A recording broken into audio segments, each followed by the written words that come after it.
Good morning, I'm Sunetra Choudhury, political editor of the Hindustan Times, bringing you all that you need to know about COVID-19 on Monday, the 31st of August.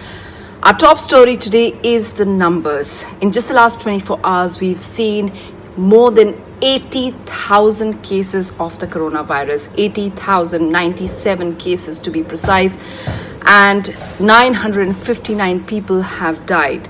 Now, the thing about this number is that it's the largest ever increase in a single day by any particular country. Now, in just the last 7 days, we've seen a daily average of 73,000 cases.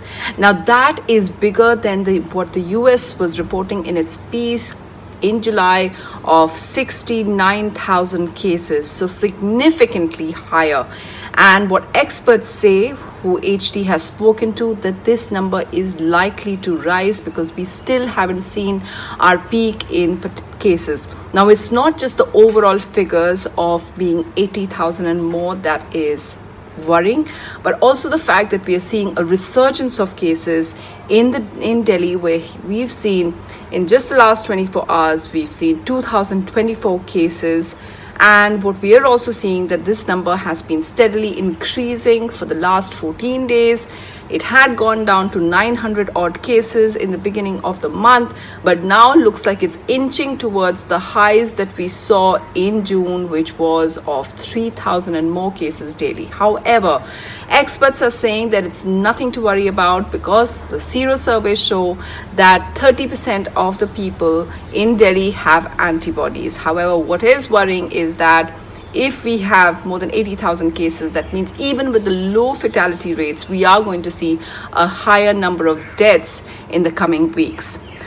The good news in all of this, and that's our next story, is that we're also conducting a real record number of tests. In fact, India conducted more than 1 million tests over the weekend.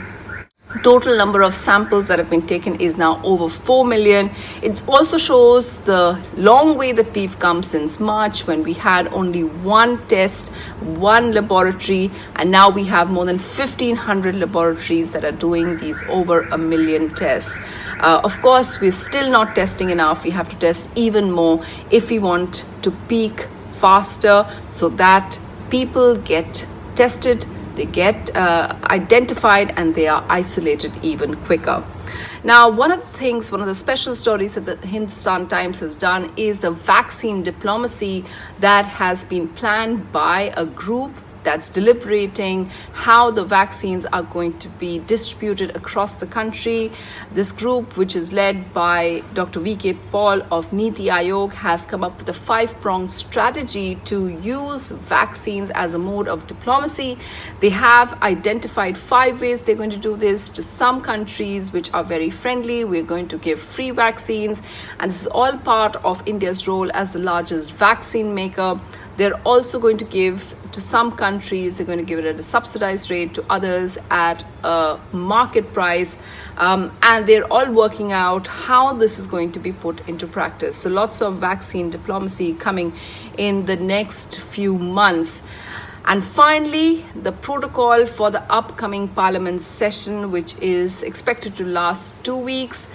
There was a brainstorming meeting that took place earlier, just before the weekend, between AIIMS doctors and parliament officials. Some of the suggestions include, apart from the tests that MPs and other officials should be doing, they're saying that these tests should be done at their constituency so that they don't travel, they don't come here and then find out that they may be COVID positive, that they do it in their own constituencies. Another interesting thing is that we're so used to seeing MPs stand up and speak.